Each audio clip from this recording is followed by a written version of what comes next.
मजार पर चला बुलडोजर, हिंदू महिला लेकर दौड़ी चादर, फूट फूट कर रोई। देवरिया का मामला। यह मामला उत्तर प्रदेश के देवरिया जिले का है। देवरिया की एक सुबह जो आम दिनों की तरह शुरू होनी थी, अचानक तनाव, आस्था और इंसानी भावनाओं की कहानी में बदल गई। शहर के एक हिस्से में स्थित एक पुरानी मजार पर प्रशासन की कार्रवाई तय थी। सरकारी रिकॉर्ड में वह जमीन अवैध निर्माण की श्रेणी में दर्ज थी और इसी आधार पर बुलडोजर भेजा गया था। सुबह सुबह पुलिस बल और नगर प्रशासन की टीम मौके पर पहुंची। देखते ही देखते इलाके में भीड़ जुटने लगी। कोई खामोशी से खड़ा था, कोई मोबाइल से वीडियो बना रहा था। मजार के आसपास रहने वाले लोग पहले से ही आशंकित थे। यहाँ सालों से लोग आते जाते रहे थे, फूल चढ़ते थे, चादरें चढ़ाई जाती थीं और मन्नतें मांगी जाती थीं। लेकिन आज माहौल बिल्कुल अलग था। जैसे ही बुलडोजर का इंजन चालू हुआ, धूल उड़ने लगी। पुलिस ने घेरा बना लिया। तभी भीड़ के बीच से एक महिला तेजी से दौड़ती हुई सामने आई। उसके हाथ में हरी चादर थी जिस पर फूल रखे थे। वह रोते हुए चिल्ला रही थी, एक बार रुक जाओ, बस एक बार। लोग हैरान थे क्योंकि वह महिला हिंदू थी। उसके माथे पर बिंदी थी, साड़ी पहने हुई थी और चेहरे पर डर, आस्था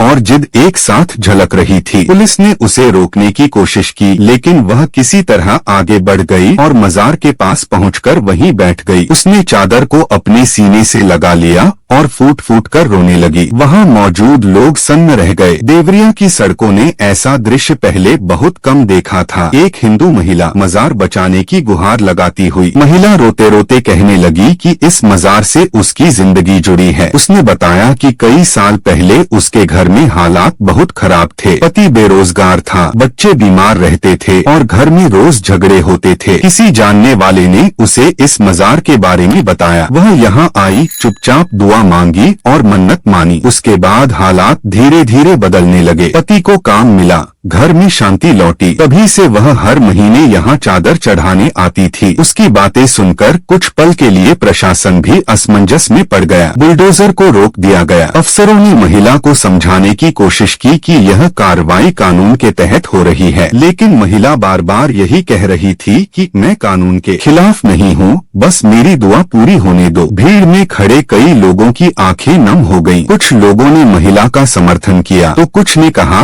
कि नियम सबके लिए बराबर होते हैं। देवरिया का यह इलाका अचानक बहस का केंद्र बन गया। आस्था बनाम कानून। आखिरकार महिला को कुछ मिनट दिए गए। वह उठी, कांपते हाथों से चादर मजार पर रखी और सिर झुकाकर खामोशी से दुआ मांगी। उस पल पूरे इलाके में एक अजीब सी शांति छा गई। उसके बाद बुलडोजर फिर से आगे बढ़ा। मजार का हिस्सा टूटते ही महिला की चीख निकल पड़ी। वह जमीन पर गिर पड़ी और जोर जोर से रोने लगी। कार्रवाई खत्म होने के बाद मजार मलबे में बदल चुकी थी। धूल के बीच फूल बिखरे पड़े थे। महिला को कुछ लोग सहारा देकर वहां से ले गए। वह बार बार पीछे मुड़कर उस जगह को देख रही थी जहां उसने अपनी उम्मीदें छोड़ी थीं। देवरिया का यह मामला कुछ ही घंटों में सोशल मीडिया पर फैल गया। लोग इसे गंदाजमुनी तहजीब की मिसाल बता रहे थे तो कुछ प्रशासन की सख्ती की जरूरत पर जोर दे रहे थे। लेकिन इस सब के बीच उस महिला की कहानी सबसे अलग थी, जिसने यह दिखा दिया कि आस्था किसी एक धर्म की बपौती नहीं होती। यह देवरिया की कहानी सिर्फ एक मजार टूटने की नहीं है, बल्कि उस चादर की है जो इंसानियत की पहचान बन गई। यह कहानी उस आंसू की है जो पूछता है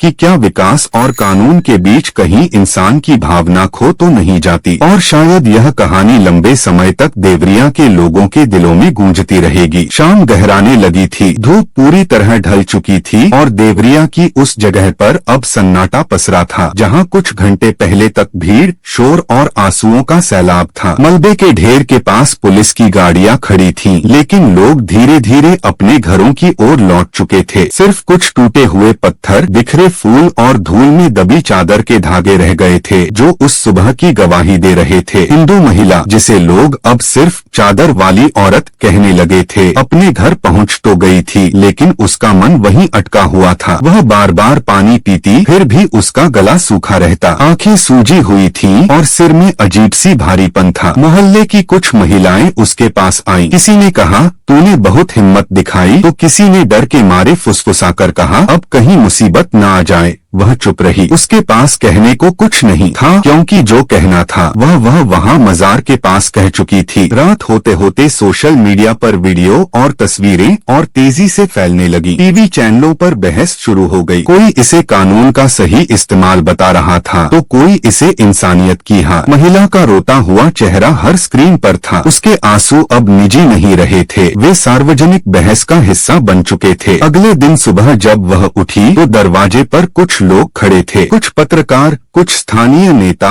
और कुछ ऐसे लोग जिन्हें वह जानती भी नहीं थी। सब उससे वही सवाल पूछ रहे थे, आप वहाँ क्यों गई? आप किस धर्म को मानती हैं? क्या आपको किसी ने भेजा था? हर सवाल उसे और थका रहा था। उसने बस इतना कहा, मैं वहाँ दिल से गई थी, किसी के कहने पर नहीं। इसी बीच प्रशासन की ओर से बयान आया कि कार्रवाई पूरी तरह नियमों के तहत हुई है और किसी की धार्मिक भावना को ठेस पहुँचाने का इरादा नहीं था। लेकिन यह बयान महिला के दिल के खालीपन को नहीं भर सका। उसके लिए मजार अब सिर्फ एक ढांचा नहीं थी, बल्कि उसकी जिंदगी के मुश्किल दौर की साथी थी, जो अब मलबे में बदल चुकी थी। शहर में धीरे धीरे तनाव भी महसूस होने लगा। कुछ जगहों पर बहस बढ़ी, कुछ लोगों ने शांति की अपील की। बुजुर्गों ने कहा कि देवरिया ने हमेशा मिलजुल कर रहना सीखा है, इसे टूटने नहीं देना चाहिए। वहीं युवाओं में सवाल थे, क्या आस्था की कोई कीमत नहीं? क्या सब कुछ सिर्फ कागजों से तय होगा? कुछ दिन बाद महिला फिर उसी जगह गई। अब वहाँ न मजार थी, न फूल, न चादर, सिर्फ समतल जमीन और उसके चारों ओर लगी बैरिकेडिंग। वह दूर खड़ी रही, अंदर जाने की इजाजत नहीं थी। उसने हाथ जोड़कर वहीं खड़े खड़े आंखें बंद की। इस बार कोई बुलडोजर नहीं था, कोई भीड़ नहीं थी, कोई कैमरा नहीं था, सिर्फ वह और उसकी खामोश दुआ। उसने महसूस किया कि आस्था शायद जगह से ज्यादा यादों में बसती है। उसे यह भी समझ आया कि जो हुआ वह बदला नहीं जा सकता, लेकिन जो उसने महसूस किया उसे कोई छीन भी नहीं सकता। उसके आंसू अब भी बहते थे, मगर उनमें अब सवालों के साथ एक अजीब सी स्वीकार्यता भी थी। देवरिया की गलियों में लोग अब भी उस घटना का जिक्र करते थे। कोई कहता